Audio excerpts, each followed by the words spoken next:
What's going on, guys? Welcome back to the Control Room. I am your host, Esrael Johannes. Now, there's something that you should know when it comes to broadcasting. We're not perfect. Anyone who says they are is lying to you. But anytime you do make a mistake, you just kind of have to own up to it, especially in the control room when the audience can't really see you. They don't know who's making the graphics. They don't know who's doing the replay. You just own up to your producer and your director and everyone else in the control room and you say, that's on me. I'll get it right the next time. And so why I bring that up is last week when I was talking about the Oklahoma City Thunder, I had mentioned that last season they had the worst field goal percentage in the restricted area. But for some reason, I said the Pelicans did. Don't know why, because I was talking about the Thunder for 5 straight minutes, but I just said Pelicans. I wasn't trying to lie to you.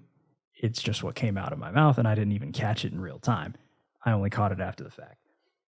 Unlike some other story you might have heard within the last week, these errors are not intentional.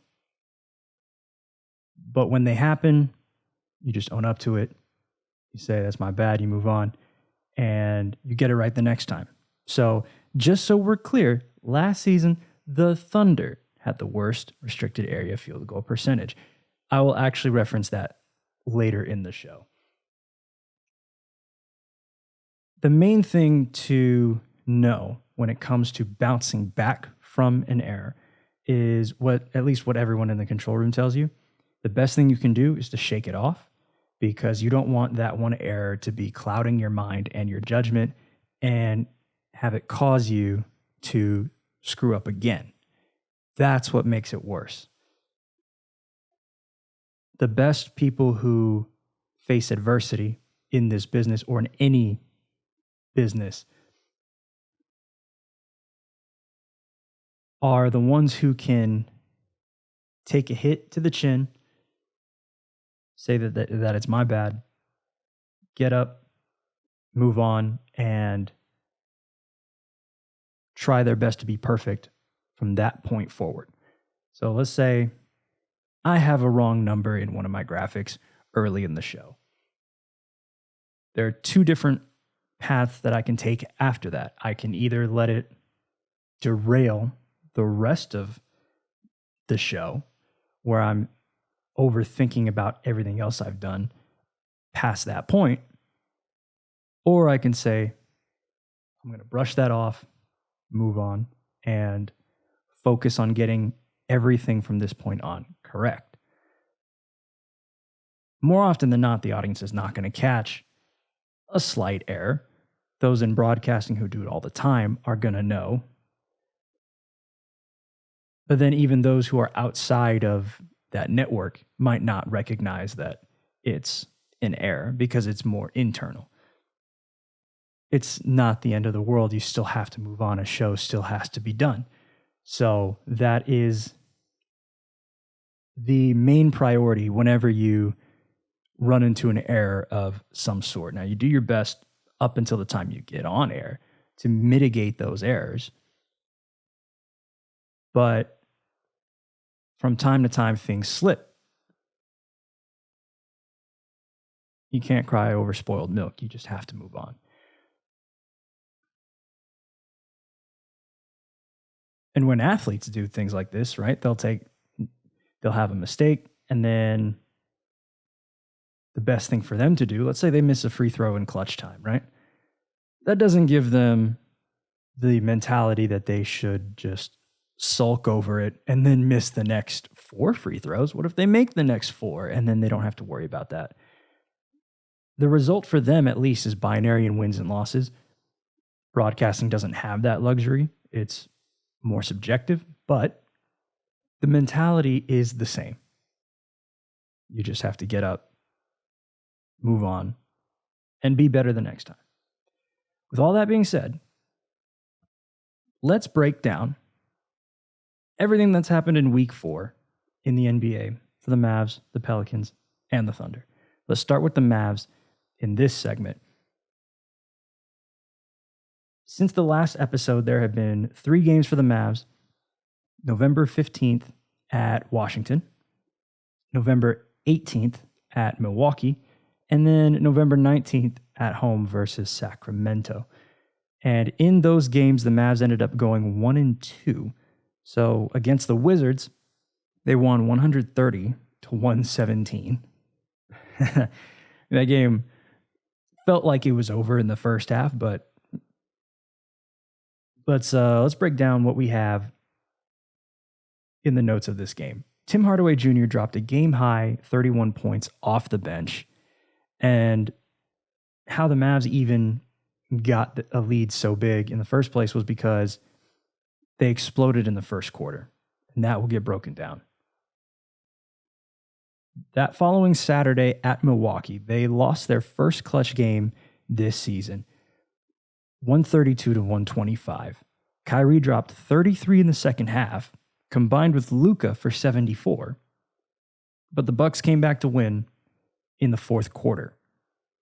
And then the following day, the Mavs lost to Sacramento, second night of a back-to-back. First time this season that the Mavs have had back-to-back losses. Credit to Sacramento, they shot the lights out. So let's talk about all that stuff. Now, how would I present these stats to you? How would a producer or a graphics AP present the stats in a traditional broadcast? Look for trends compared to last season. We're actually going to talk about the Bucks defense last year compared to where they are now. The points of contention from the last several weeks, from the last month. Rebounds, threes, free throw percentage, second chance points, paint points, fast break points, clutch games. Not all of these are going to get addressed, but there are a couple of them that made more of a difference this time around, and so that will get broken down, and then establish the new trends and identify new and or recurring problems. That way we can demonstrate the current identity of the team. I've said this every week so far. I'm going to keep saying it again. Once a pattern has been established, it's important to continue looking at it to see, is this causing wins and losses? Is this the main factor into the result? So first off, the Mavs and the Wizards. What stood out in that game? The Mavs had a blistering first quarter, scoring 41 points. Entering this game, the Mavs averaged 28.9 points per game in the first quarter, and that was 12th in the NBA. Blew right through that average by 12. They shot 15 of 25, which was 60% from the floor. From two, they shot 9 of 13, 69.2%. And then from three, they shot 6 of 12. Luka and Tim Hardaway Jr. each had 13 points, led the way for the team. Derrick Jones Jr. added 9. So they had good scoring from that trio early on. The Mavs out-rebounded the Wizards 13-5. Remember, rebounding had been an issue for the Mavs all of last season, and whenever Derek Lively is not on the floor, the Mavs tend to have issues rebounding as well. So the fact that they out-rebounded the Wizards by 8, of course they don't have Kristaps Porzingis anymore, is a testament to the Mavs' improved ability on the glass. They also had more assists than the Wizards, 8-5.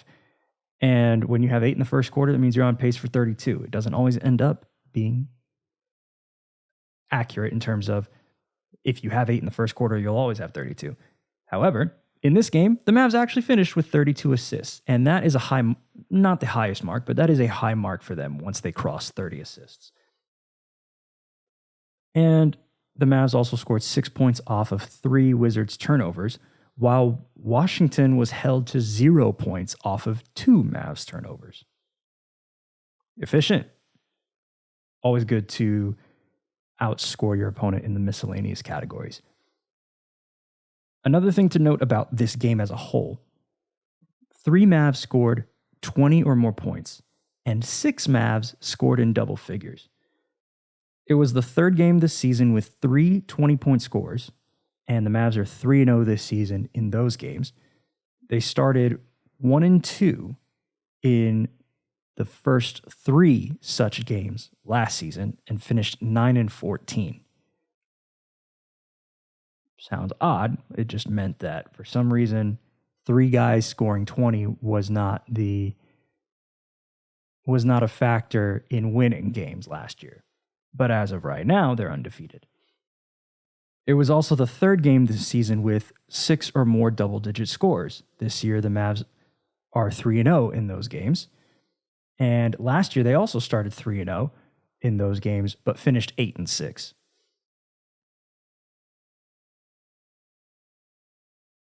Now, with all of that, you look at Washington's box score, and you'll notice the Mavs allowed 8 double-digit scores for the first time this season.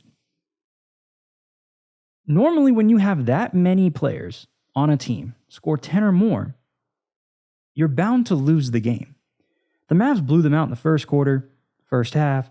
This game was out of reach pretty early on, to the point where it didn't matter what the Wizards did in terms of scoring. And so that led the Mavs to be 1-0 this season when allowing 8 double-digit scores. Whereas last season they were 0-3. Now, this is not a trend that I would like the Mavs to see continue. It's not like if they continue to give up 8 double-digit scores, they'll be successful. No, that's not what this means. That is not a recipe for success. It's just something to know. Obviously, certain games will play out in different ways, and then the other thing to keep in mind is that when you're in garbage time, you're going to have more guys score in a more balanced fashion. So it's not emblematic of any issues that the Mavericks have. However, it can be a point of contention down the line when things get in the clutch and you have 8 opponents in double figures.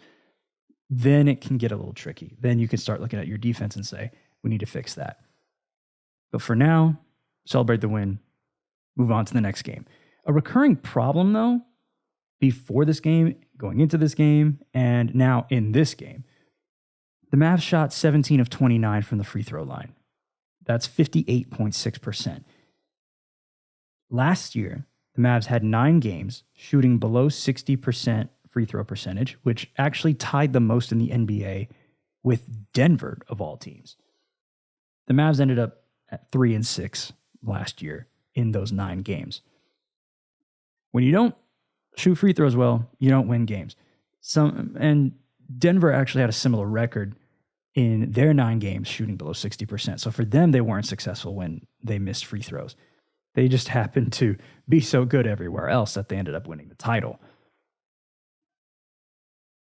Since 2022-2023, the Mavs have 10 games shooting below 60%, which was the 9 games last year, and this 1 game this year. That's now second in the NBA behind, again, Denver of all teams, who has 11.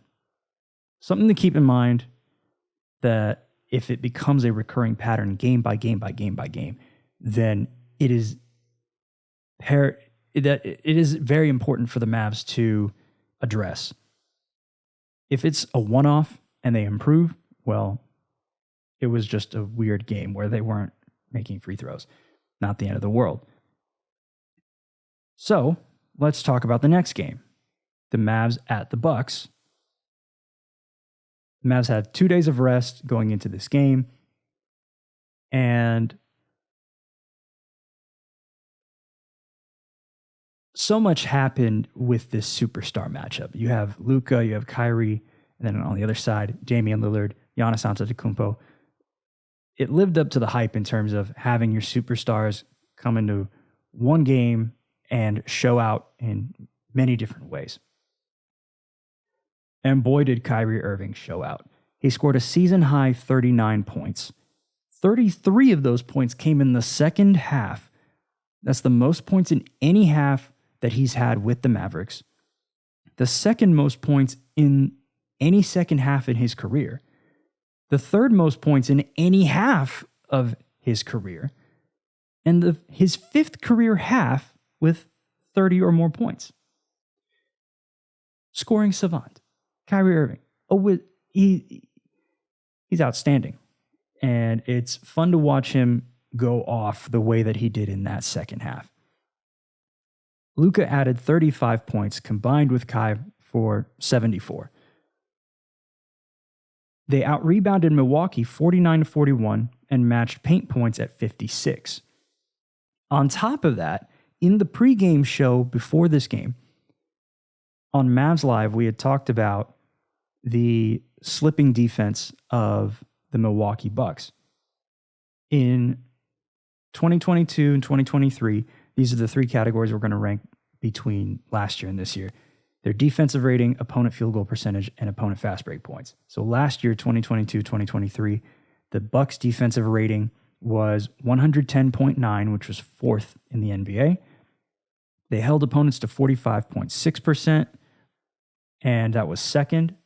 And then they held their opponents to 13 fast break points, which was eighth. This season, however, the Bucks defensive rating is, or at least going into that game, was 114.2, which was 21st. They held opponents to 45.9%, just a tiny bit of an increase, but that bumped them all the way to 10th. And then they held their opponents to 16.3 fast break points per game, which was 25th. And yet the Mavs lost this game. The defensive slippage for the Bucks, when we're not really assigned to the Bucks, we don't watch as many Bucks games. I asked Brian Damaris about a specific play, and he admitted, I don't watch enough Bucks games, so I can't directly attribute it to one specific problem. I can't sit here and say this is the one problem for the Bucks. What I can say is that these numbers wouldn't be as bad as they are if Jrue Holiday were still on this team, because he was their best perimeter defender. And a loss of a player of that caliber will force you to adjust on the defensive end. Your schemes won't be exactly the same. Your switches won't move the way that they normally do with a guy like Jrue Holiday. Fighting over the top is not going to be as easy unless you have someone who can do it just like him. But that's just the eye test. Without actual evidence of watching that team, you're not going to be reporting as if it's the main factor. However, the slippage is caused by something, and it's just something to take note of. But the Mavs still lost this game. So why did they lose? What happened was the third quarter to the fourth quarter. The Mavs in the third quarter outscored Milwaukee 40-29, out-rebounded them 14-5. The Mavs also shot 12 of 15 from two, including 18 paint points, and then shot 4 of 10 from three. But in the fourth quarter, the Mavs were outscored 43-27, a wider margin than they outscored the Bucks in the previous quarter. The Mavs were out-rebounded 14-8. The Mavs shot 8 of 10 from two, but shot 3 of 15. 3 of 15 from three. And these are the things that really make me mad. Within the first 13 shots of that quarter, the Mavs shot 4 for 4 from two. And they shot 2 of 9 from three. 2 of 9 from three. Tim Hardaway Jr. made the team's first 2 3-point field goal attempts. And at that point, the lead was up to 11. After those 2 shots, Milwaukee went on a 19-9 run. The Mavs finished with a 60% fourth quarter 3-point rate. Now, I'd briefly mentioned last week that for a team that has a 3-point rate that is just below 50%, if you're shooting 60% from two and 40% from three, then you have an equal number of points coming from two and from three. If you're shooting below 40% from three, but above 60% from two, mathematically it would make sense to prioritize the two because you're going to generate more points in the long run. But then the Mavs have these quarters where they're insistent on shooting 3 after 3 after 3 after 3 after 3 after 3 after 3. And they don't go in. And there isn't a 2-point attempt in between.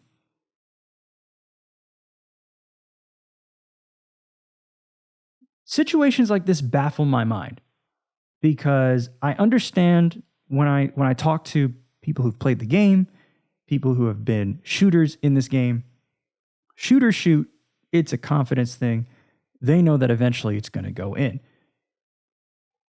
But when you combine shots not going in and the Bucks are running you in the paint to the point where you've lost your 11-point lead and it's now down to just 1, you have to make an adjustment.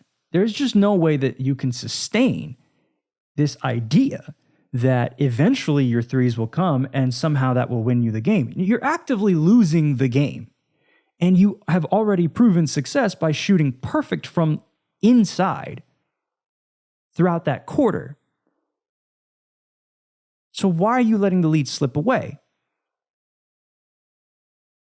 It's very hard to put all of that into perspective as the game is going on. So I don't say that all the fault just goes on the players for jacking up threes. If you have an open 3 and you've been shooting well from 3 all game, naturally you feel like you're going to make that 3.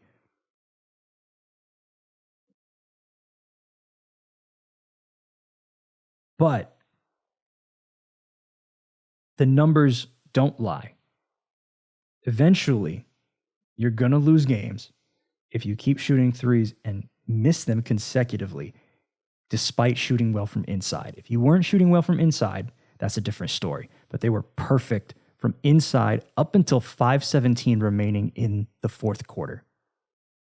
They were perfect from inside, but only attempted 4 shots.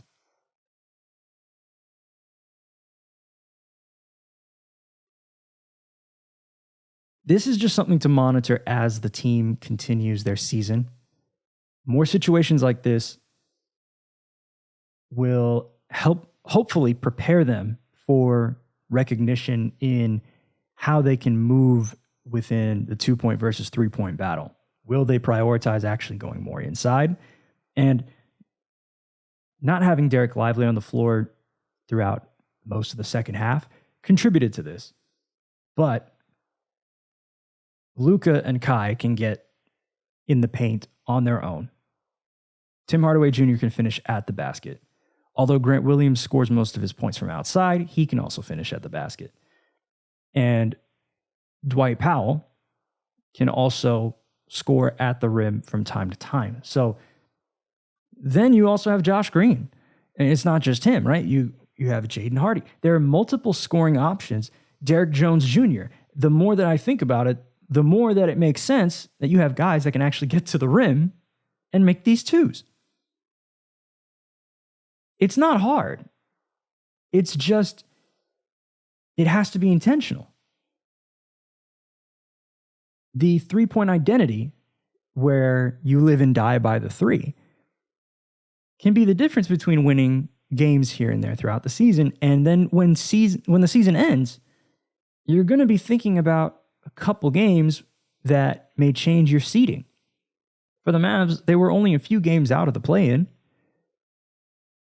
A lot of those can be attributed to free throws, to games where they just tried shooting from 3, but they were shooting well from 2 and chose not to. If you catch this early on, if you recognize this habit early on, it can be corrected, it can be fixed, it can be addressed throughout the rest of the season. And then the team can be a bit more balanced. I don't mind the Mavs shooting threes because they shoot really well from 3. It's just that when you know you're in a bad spell, when you notice you're in a bad stretch and you're shooting well from inside, just take the points inside. Do whatever it takes to win the game. All right. I had briefly mentioned Derek Lively was not on the floor that much in the second half. He only played about 9 minutes and 29 seconds out of a possible 24 in the second half due to foul trouble. Picked up 2 fouls in the third quarter and then 1 in the fourth. So him not being on the floor did affect the Mavs' rhythm, at least in the fourth quarter. Although the Mavs did play really well in the third quarter, scoring 40 points there. So again, Derek Lively is a rookie. He's still trying to figure out how to adjust to referees' calls, and every referee crew is going to be different. Every game is going to be different as to how that game will be called. So he just has to adjust, get better at adjusting. He's had games where he's done really well, some games where he's been close to fouling out. So for him, he will figure it out. It's just very, very early on. The Mavs are only 14 games into the season. It's nothing to worry about for him. Something that the Mavs do need to worry about, though, is that they allowed 43 points on 14 of 21 shooting in the fourth quarter. So I'm going to break it down by not full zones, but just sections, right? So 2-point field goals, the Bucks were 8 for 8, right? They were 100%. They shot 6 of 13 from 3 and 9 of 10 from the free throw line. 15 points came from Giannis, 10 from Dame, and 8 points from Pat Connaughton. So you have 33 points coming from those 3 guys, and then 10 points from everyone else. Giannis essentially bullied the Mavs in the paint. He got wherever he wanted. He scored a majority of his baskets in the painted area. It was a stat that we kept up with and actually put on the broadcast multiple times throughout the game, within the halftime stats, even in the final stats. There's just a lot of Giannis lives in the paint. He scores the most paint points in the league by a comfortable margin. And his night was nothing short of special. So Giannis had 40 points and 15 rebounds in that game against the Mavericks. It was his third 40-point double-double and his first 40-point, 15-rebound game this season. It was his 10th career 40-point, 15-rebound game, and it was his first since February 2nd of this year. In the first half, he shot 10 of 11, finished 16 of 18 in the paint. That's just in the paint. When you're that efficient in the paint, when no one can stop you in the paint, no matter if you throw Derek Lively, Derek Jones Jr., Grant Williams, does not matter who is on you, you're scoring in the paint. It is very hard to stop. So the issues that the Mavs faced in this game may not be the reason that they lose other games, or they might not even lose other games because some teams don't have a Giannis Antetokounmpo. But when you play superstars and when you get to play the harder teams and you want to find ways to win, you do have to find ways around a guy like Giannis, a guy like Damian Lillard. So for the Mavs, one blip in the radar. They only play the Bucks twice a year. It's not like they're going to have a series against them within the first 3 rounds because it's East versus West. But it is something of note, something to note, I should say, especially when they play superstars in other teams, such as the Sacramento Kings, who visited the Dallas Mavericks when the Mavs were on a second night of a back-to-back after a 4-game road trip in 3 cities. The Sacramento offense, led by De'Aaron Fox and Domantas Sabonis, shot 17 of 40 from 3, which is 42.5%. That's really good for an NBA team. And they scored 58 paint points, which was 12 more than the Mavs. So they outscored them really well there. And then they had 22 second chance points, which was 16 more than the Mavericks had. The Mavs only led for 1 minute and 31 seconds. And the main category that the Mavs were actually successful in were the points off turnovers, where they outscored Sacramento 17-6. This was one of those games where it was noticeable the Mavs were tired. They didn't have their legs under them. Even if they did, like, they shot well enough to win some games, but Sacramento was just way too good. They were way too accurate. This was more of a game where you couldn't beat the schedule. And for the Mavs, it was, quote unquote, a scheduled loss. I wouldn't say that any loss is a scheduled loss, like they were intentionally losing. They looked like they were trying to win the game, but in the second half, they just ran out of gas, as Brian Damaris was describing on Mavs Live that night. So if there's not much to take away from that game, we can at least look at the Mavs' three-point rate versus the Milwaukee Bucks, where they really did try to win that game. And the Mavs had a three-point rate entering that game, the Milwaukee game, of 48.3%. That's the second highest in the NBA behind Boston, who has 49.2%, or who had 49.2%. Currently, the Mavs still have the second highest three-point rate at 47.4%. Boston is still in first at 48.8%, so they both dropped a little bit. Now, I broke this down where quarter by quarter and category by category, you can see where the Mavs excelled, where they struggled, and how it resulted. In the first quarter, the Mavs' two-point field goal percentage was 42.9%, three-point field goal percentage was 55.6%, and the three-point rate was 30%. Then their point differential in that quarter was +1. So they made a lot of threes, missed more twos than normal, but they didn't shoot as many threes. This was that quarter where you could take more threes because you were shooting much better from three than you were from two. And that might have helped them in that quarter more so than it did or at least more so than it would from two.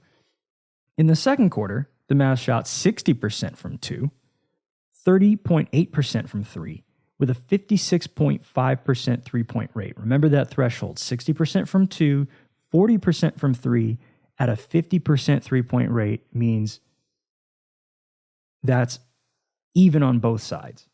If you're higher from two and lower from three, your three-point rate should be below 50%. That was not the case. The Mavs' three-point rate was above 50%, and their point differential ended up being -3. In the third quarter, everything just didn't matter. The Mavs shot 80% from two, 40% from three, and had a 40% three-point rate. It was their best quarter, +11 on the point differential. But then in the fourth quarter, their two-point field goal percentage was actually still 80%. But their three-point field goal percentage fell to 20%. And somehow the three-point rate jumped up to 60%. The point differential was -16. Again, the numbers don't lie. At some point, you cannot keep shooting from three if you're missing them and you're making so many from two and think you're going to win the game. I'm not going to get into it again because you'd already heard me rant about it for 10 minutes. So let's move on to the New Orleans Pelicans and the Oklahoma City Thunder. In the next segment, we're going to break down both of their week fours. And my goodness, these teams are looking resurgent. I should say, those teams are resurging. That's next.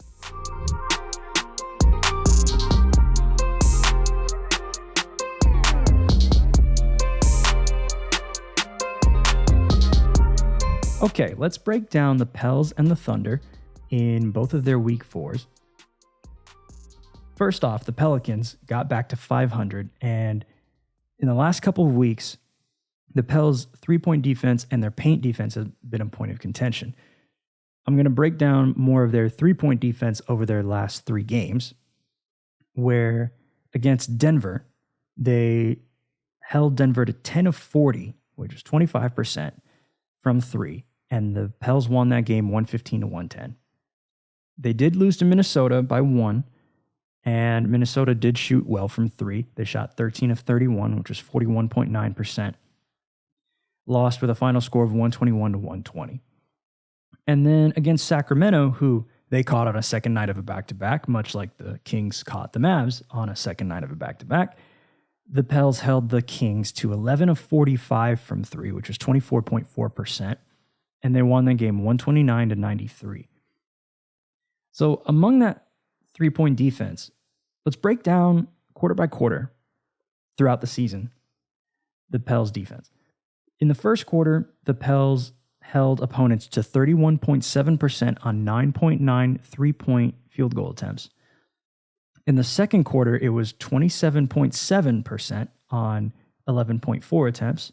In the third quarter, again, that spike, they allowed 36.2% on 9.3 attempts, and then falls back down a little bit in the fourth quarter at 32% on 9.1 attempts.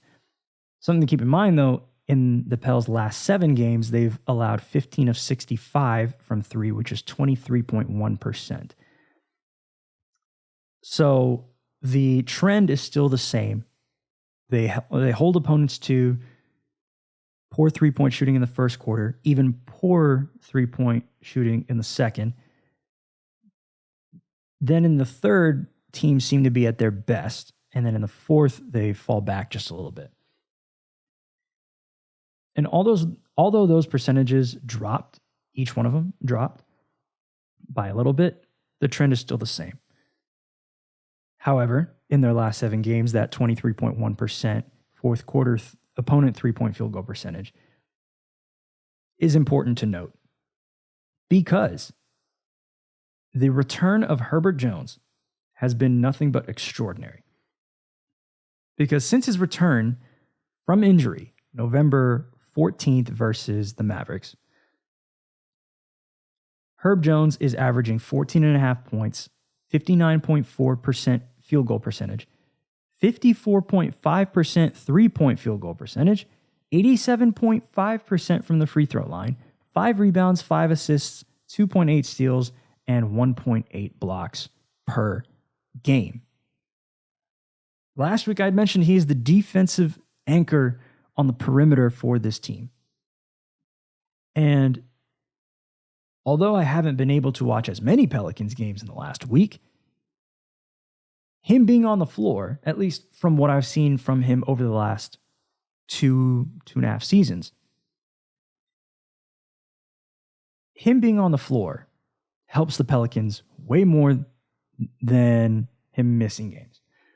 And his return has resurged this team back into a spot where they've basically put behind that 5-game losing streak and found themselves in a spot where they can salvage the early portion of the season. In that Minnesota game, he did foul out.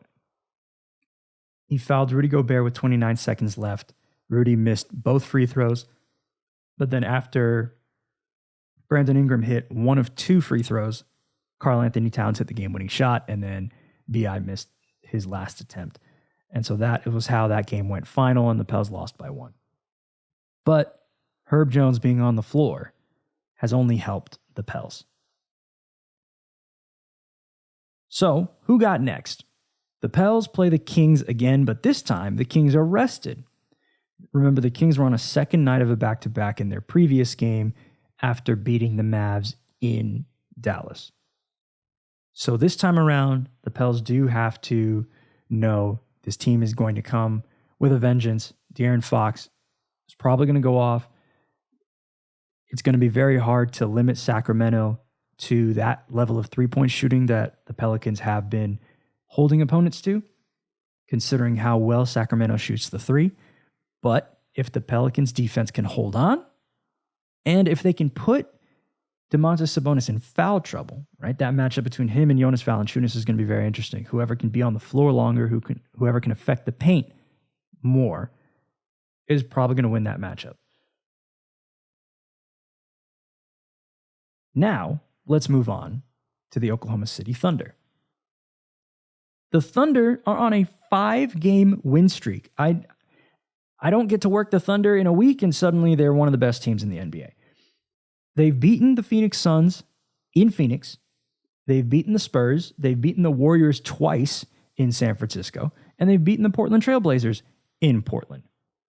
Shai Gilgeous-Alexander is on a tear. During this 5-game win streak, he's averaging 31 points per game, 56.4% shooting from the floor, 45% from three, 97% from the free throw line, 5 rebounds, 5.2 assists, 2.8 steals. What is this man on? I don't understand. This guy, Shai Gilgeous-Alexander, SGA, as they call him in OKC and across the NBA, this dude is something special. He's willing this team to win. He took over in that overtime against the Warriors that Chet Holmgren forced with a crazy 3 that it looked like he was ready to shoot from backwards. Like he was completely flipped around, got his 3 launched, turned around, and then let it go. And then Shai was like, I got the overtime. This team, this player, is not to be trifled with.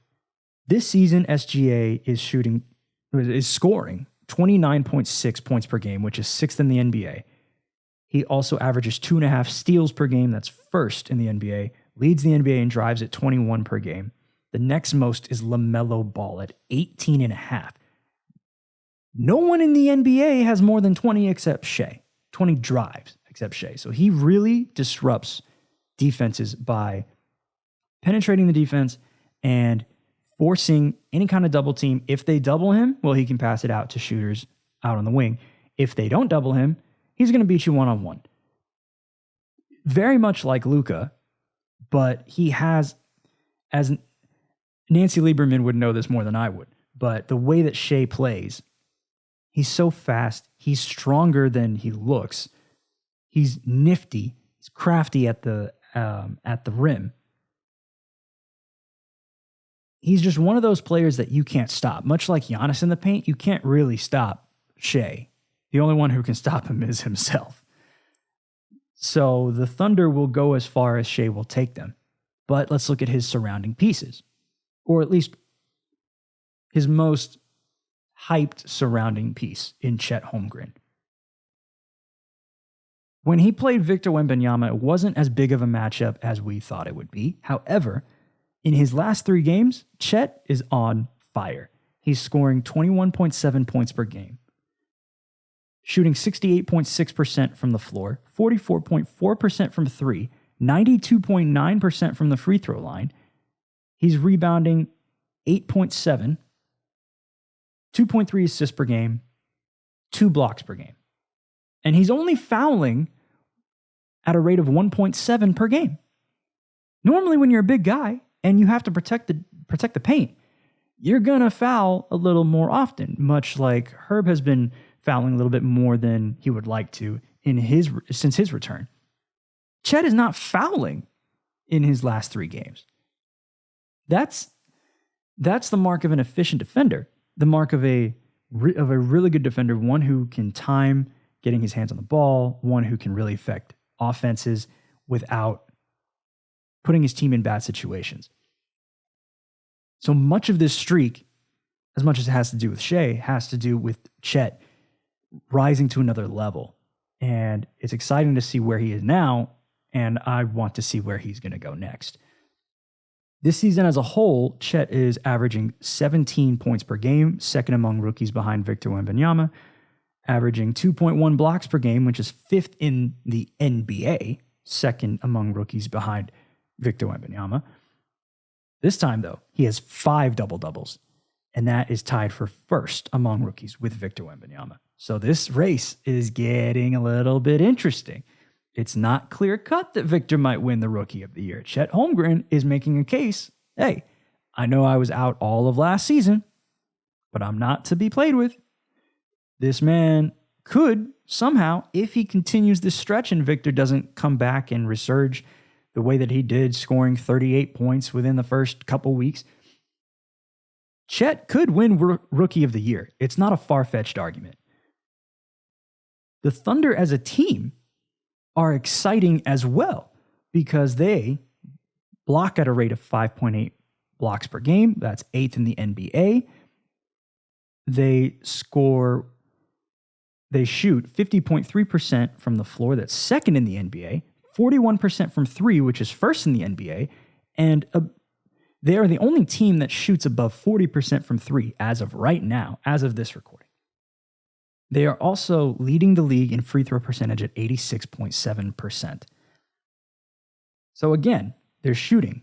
Remember last season, as I said at the very beginning of this episode, last season, the Oklahoma City Thunder shot 62.5% in the restricted area.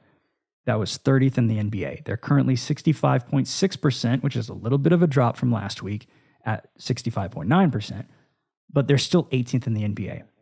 From the mid-range, though, they have improved. They are shooting 47.1% at 5th in the NBA, and their pace is now 101.49 possessions per game, which is 7th in the NBA.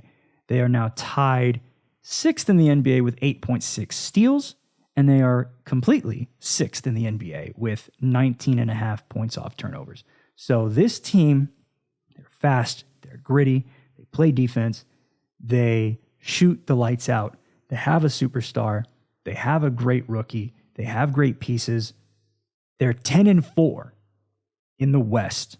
That's better. That's the best of the 3 teams that I'm covering right now. So it is not far-fetched that the Thunder will surprise a lot of people, that Chet could win Rookie of the Year at the end of the season. There's still a lot of basketball to be played, but keep your eyes out for the Oklahoma City Thunder. They're not coming, they're here.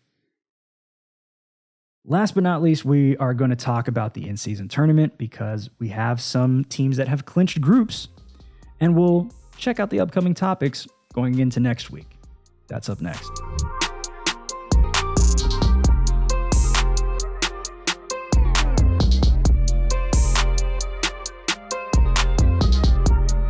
All right, let's talk about the in-season tournament standings and upcoming matchups and topics. First, in West Group B, where the Mavericks and the Pelicans reside, the Pelicans actually lead this group now. They are 2-1 with a plus 23 point differential. Remember, point differential is a tiebreaker when it comes to who gets the top spot in the group and how the wild card is going to shake up. So the Pels are at first in West Group B, 2-1 plus 23. Denver is right behind them at 2-1 plus 9. The Rockets are 1-1 and minus 3.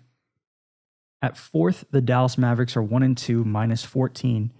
And in fifth, the Clippers are 1-2 at minus 15. And then in West Group C, where the Thunder are, in first place is Sacramento at 2-0 plus 16. Then, right behind them, Minnesota is also 2-0, but plus 10. In third place, the Golden State Warriors are 1-1, minus 1. And then in fourth, the Thunder are 1-2, plus 27. The Spurs are in fifth. They're 0-3, minus 52. They have actually already been eliminated from knockout round contention.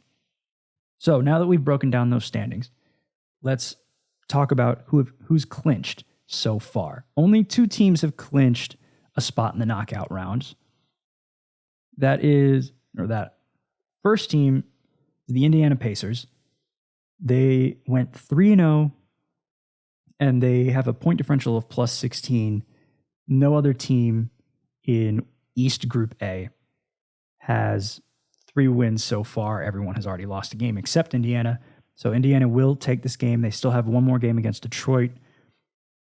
And then in West Group A, the Los Angeles Lakers are actually done with all of their in-season tournament games. As of last night, I'm recording this Wednesday, November 22nd. As of last night, the Lakers beat the Utah Jazz to clinch West Group A with a 4-0 record and a plus 74 point differential. So they will be in the knockout rounds. Next week, when we talk about the knockout rounds, I'll be working on Monday and Tuesday. So by Tuesday, those games will, once they're finished, Wednesday I'll record and I'll have the entire knockout round bracket set. So we'll break down exactly how those next phases of the in-season tournament are going to go. But as of right now, that's where the in-season tournament stands. For the Mavs, their remaining in-season tournament games, remember it's just one, Tuesday, November 28th, at home versus the Houston Rockets at 7:30 p.m. Central. For the Pelicans, their last game is Friday, November 24th at the LA Clippers at 9:30 p.m. Central. And then for the Thunder, their last game is Tuesday, November 28th at the Minnesota Timberwolves at 7 p.m. Central. And remember, next week, not only the in-season tournament, we will recap week 5, talk about these teams again. So I will be able to work Mavs, Pels, and Thunder within the next week. I'll have more stuff about them as we get into the next week. And then, as I do every week, let's just briefly talk about the Cowboys and recap what they've done so far. They've beaten the Carolina Panthers, who only have one win so far on the season. And the Cowboys host the Washington Commanders at home for Thanksgiving. The Cowboys are about to enter a home stretch. They're currently on a 12-game home win streak. So for them, it's a matter of, let's see how long we can extend this win streak. I don't know if it'll get snapped by Philadelphia, or I don't know if it'll continue throughout the rest of the season. But the Cowboys are a formidable team. It's just a matter of execution, right? So they've played teams that have not been great, and they've excelled. And then after they get through this Washington game, when they run into that stretch of Philadelphia and Buffalo and Miami and so on and so forth, we'll really see what this team is made of based on how they play in those games. And even if they make the playoffs, making the playoffs for them is not going to be the threshold of, we're a successful team. It's how well can we match up against the teams that have caused trouble for us, or teams that have been hard to beat for many other teams in the NFL. So that's just something to look for this Thanksgiving. The National NBA Tip-Off on Wednesday, November 22nd, the Bucks and the Celtics face off at 7:30, 6:30 Central on ESPN, followed by the Warriors and Suns at 10:09 Central. Then Friday, November 24th, it's an in-season tournament day. The Heat will play the Knicks at 7:30, 6:30 Central on ESPN, followed by the Spurs and the Warriors at 10:09 Central. And then on Saturday, November 25th, the Mavs and the Clippers will play at 10:30, 9:30 Central on NBA TV, Bally Sports Southwest, and KTLA. Not Bally Sports SoCal, but KTLA. And then among the local NBA tip-off, we have Wednesday, November 22nd, the Mavs will play the Lakers at 10:30, 9:30 Central on Spectrum Sportsnet and Bally Sports Southwest, so watch us there. And then Friday, November 24th, it's an in-season tournament game between the Pelicans and the Clippers at 10:30, 9:30 Central on Bally Sports New Orleans and Bally Sports SoCal. And then Saturday, November 25th, the Sixers and the Thunder will play at 5:04 Central on NBC Sports Philadelphia and Bally Sports Oklahoma. And finally, the Pelicans will play the Jazz at 9:30, 8:30 Central on Bally Sports New Orleans. And KJZZ, or KJazz, I don't know what they call it in Utah, but their local TV station. Before we go, I want to give you my thanks for watching or listening to these episodes. We're five episodes in. We passed 50 impressions, coming up on 75 downloads and views all across all of these platforms. And I want to just give my appreciation to everyone who has been consuming this so far, who's been enjoying it, the feedback that I've been getting.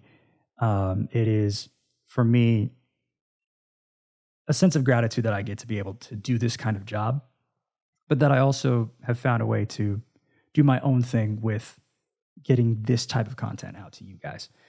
And with that, I would like to say happy Thanksgiving to you all. Enjoy your holiday with your family. Find something to be thankful for. And I will see you next week. That's it for me. I am your host, Esrael Johannes, signing off.